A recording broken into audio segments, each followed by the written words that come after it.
हर हर महादेव, जय भोलेनाथ। दोस्तों, आज के इस वीडियो में हम पिठौरी अमावस्या की व्रत कथा को सुनेंगे। पिठौरी अमावस्या भाद्रपद माह की अमावस्या तिथि को रखी जाती है। साल 2024 में पिठौरी अमावस्या यानी कि भाद्रपद अमावस्या 2 सितंबर 2024 दिन सोमवार को रखा जाएगा। दोस्तों, हमारे सनातन धर्म में प्रत्येक वर्ष में 12 अमावस्या तिथि पड़ती है, लेकिन इन सभी अमावस्या तिथि में भाद्रपद माह की पिठौरी अमावस्या का बहुत ही खास महत्व होता है। पिठौरी अमावस्या को भादो अमावस्या या कुश ग्रहणी अमावस्या के नाम से भी जाना जाता है। आज के दिन पिठौरी अमावस्या की कथा सुनने और पूजा पाठ करने से शनि दोष, काल सर्प दोष और पितृदोष से मुक्ति मिलती है तथा भगवान श्री लक्ष्मी नारायण जी की कृपा से पितृ प्रसन्न होते हैं और जीवन में सुख शांति तथा आर्थिक समृद्धि की प्राप्ति होती है।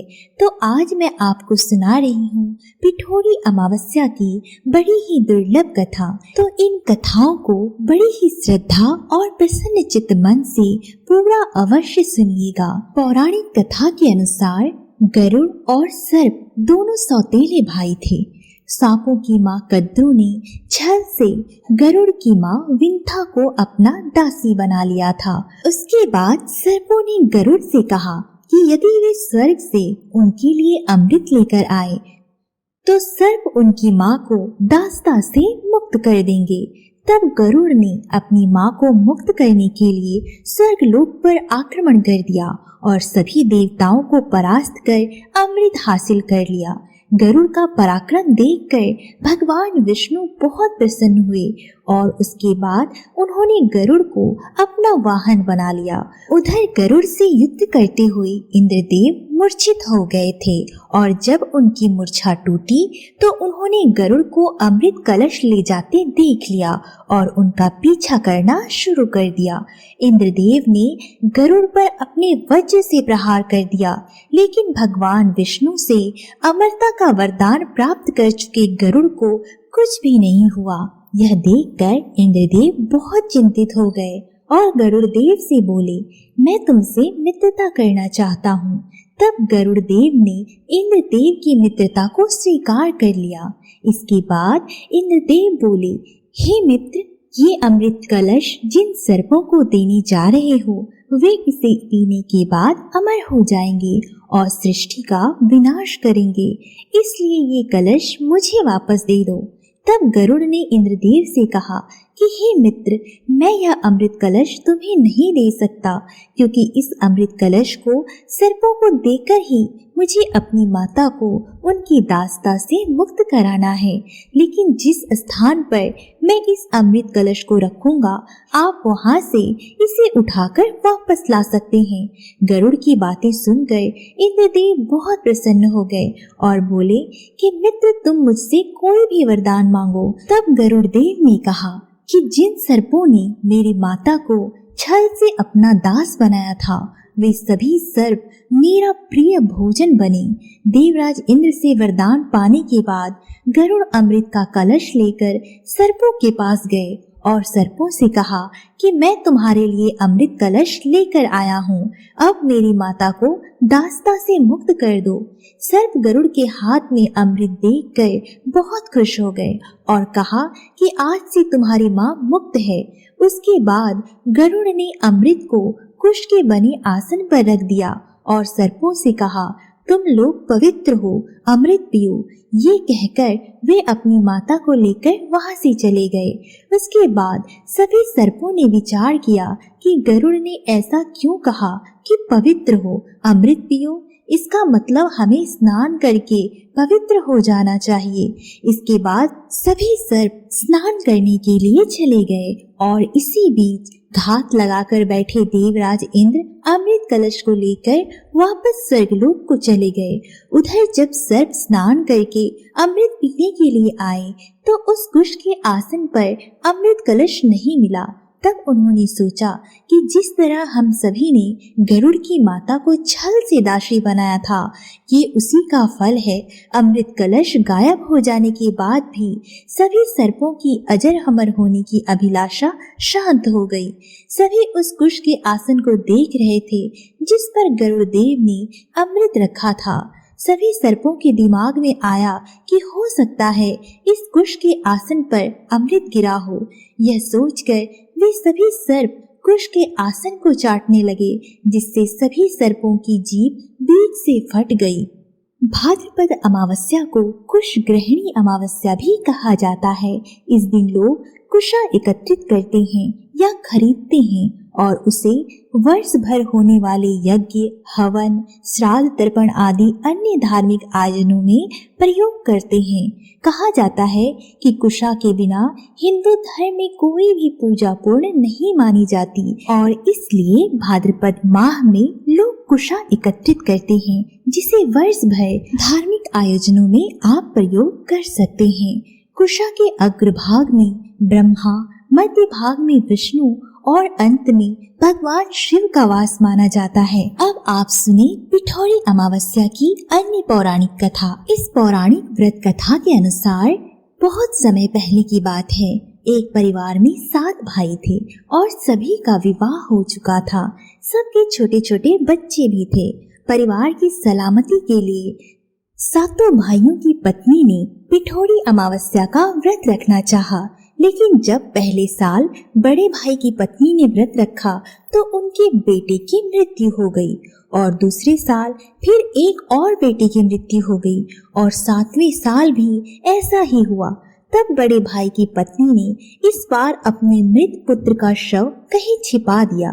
गांव की कुल देवी माँ पोलेरम्मा उस समय गांव के लोगों की रक्षा के लिए पहरा दे रही थी। उन्होंने जब इस दुखी माँ को देखा तो वे वजह जानना चाही। तब बड़े भाई की पत्नी ने सारा किस्सा देवी पोलेरम्मा को सुनाया। तब देवी को उस पर दया आ गई। देवी पोलेरम्मा ने उस दुखी माँ से कहा कि वह उन सभी स्थानों पर हल्दी छिड़क दे जहाँ जहाँ पर उनके बेटों का अंतिम संस्कार हुआ है। तब बड़े भाई की पत्नी ने ऐसा ही किया। जब वह घर लौटी तो 7 पुत्र को जीवित देखकर उसकी खुशी का ठिकाना न रहा। तभी से उस गांव की हर माता अपनी संतान की लंबी उम्र की कामना से पिठौरी अमावस्या का व्रत रखने लगी। आज के दिन यह कथा पढ़ी और सुनी जाती है। उत्तर भारत में यह पर्व पिठौरी अमावस्या के नाम से माता दुर्गा की आराधना करके मनाया जाता है।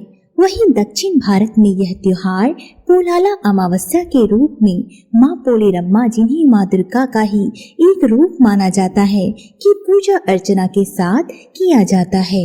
अब आप सुने भाद्रपद माह की अमावस्या तिथि की एक बहुत ही पौराणिक कथा। इस कथा के अनुसार एक गरीब ब्राह्मण परिवार था और उस परिवार में पति पत्नी के अलावा एक पुत्री भी थी। वह पुत्री धीरे धीरे बड़ी होने लगी। उस पुत्री में समय और बढ़ती उम्र के साथ सभी स्त्रीयोचित गुणों का विकास हो रहा था। वह लड़की सुंदर, संस्कारवान और गुणवान भी थी, किंतु गरीब होने के कारण उसका विवाह नहीं हो पा रहा था। एक दिन उस ब्राह्मण के घर एक साधु महाराज पधारे। वे उस कन्या के सेवा भाव से बहुत प्रसन्न हुए। कन्या को लंबी आयु का आशीर्वाद देते हुए साधु ने कहा कि इस कन्या की हथेली में विवाह योग्य रेखा नहीं है। विवाह के कुछ दिनों बाद ही यह वैधव्य को प्राप्त करेगी और कुछ ही दिनों में विधवा हो जाएगी। तब ब्राह्मण दंपति ने साधु से इसका उपाय पूछा कि कन्या ऐसा क्या करे कि उसके हाथ में विवाह के योग बन जाए। तब साधु ने कुछ देर विचार करने के बाद अपनी अंतर्दृष्टि से ध्यान करके बताया कि कुछ दूरी पर एक गांव में सोमा नाम की एक धोबिन जाति की एक महिला अपने बेटे और बहू के साथ रहती है, जो बहुत ही आचार विचार और संस्कार संपन्न तथा पति परायण है। यदि यह कन्या उसकी सेवा करे और वह महिला इसकी शादी में अपने मांग का सिंदूर लगा दे, इसके बाद इस कन्या का विवाह हो तो इस कन्या का वैधव्य योग मिट सकता है। साधु ने यह भी बताया कि वह महिला कहीं भी आती जाती नहीं है। यह बात सुनकर ब्राह्मणी ने अपनी बेटी से धोबिन की सेवा करने की बात कही और अगले ही दिन कन्या प्रातः काल ही उठकर सोमा धोबिन के घर जाकर साफ सफाई और अन्य सारे काम करके अपने घर वापस आ जाती। एक दिन सोमा धोबिन अपनी बहू से पूछती है कि तुम तो सुबह ही उठकर सारे काम कर लेती हो और पता भी नहीं चलता।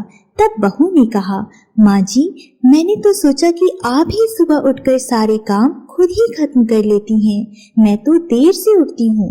इस पर दोनों सास बहू निगरानी करने लगी कि कौन है जो सुबह ही घर का सारा काम करके चला जाता है। कई दिनों के बाद धोबिन ने देखा कि एक कन्या मुंह अंधेरे घर में आती है और सारे काम करने के बाद चली जाती है। जब वह जाने लगी तो सोमा धोबिन उसके पैरों पर गिर पड़ी, पूछने लगी कि आप कौन हो और इस प्रकार छुपकर मेरे घर की चाकरी क्यों करती हैं। तब कन्या ने साधु द्वारा कही गई सारी बातें बताई। सोमा धोबिन पति परायण थी, उसमें तेज था। वह तैयार हो गई। सोमा धोबिन के पति थोड़ा अस्वस्थ थे। उसने अपनी बहू से कहा, लौटकर आने तक घर पर ही रहना। सोमा धोबिन ने जैसे ही अपनी मांग का सिंदूर उस कन्या की मांग में लगाया, उसका पति मर गया। उसे इस बात का पता चल गया और वह घर से निराजल ही चली थी, यह सोचकर कि रास्ते में कहीं पीपल का पेड़ मिलेगा तो उसे भवरी देकर उसकी परिक्रमा करके ही जल ग्रहण करेगी। उस दिन सोमवती अमावस्या था। ब्राह्मण के घर मिले पूरे पकवान की जगह उसने ईंट के टुकड़े से 108 बार भवरी देकर 108 बार पीपल के पेड़ की परिक्रमा की और उसके बाद जल ग्रहण किया। और ऐसा करते ही उसके पति के मुर्दा शरीर में वापस जान आ गई। धोबिन का पति वापस जीवित हो उठा। इसलिए सोमवती अमावस्या के दिन शुरू करके जो व्यक्ति हर अमावस्या के दिन भवरी देता है, उसके सुख और सौभाग्य में वृद्धि होती है। पीपल के पेड़ में भी देवों का वास होता है। अतः जो व्यक्ति हर अमावस्या को ना कर सके, वह हर सोमवार को पड़ने वाली अमावस्या के दिन 108 वस्तुओं की भवरी देकर सोमा धोबिन और गौरी गणेश का पूजन करता है, उसे अखंड सौभाग्य की प्राप्ति होती है। ऐसी प्रचलित परंपरा है कि पहली सोमवती अमावस्या के दिन धान, पान, हल्दी, सिंदूर और सुपारी की भवरी दी जाती है और उसके बाद की अमावस्या को अपनी सामर्थ्य के हिसाब से फल, मिठाई, सुहाग सामग्री, खाने की सामग्री, इन सभी की भवरी दी जाती है और फिर भवरी पर चढ़ाया गया सामान किसी सुपात्र ब्राह्मण, ननद या भांजे को दिया जाता है। यह ध्यान रखें, यह भवरी का सामान अपने गोत्र या अपने से निम्न गोत्र में दान नहीं देना चाहिए।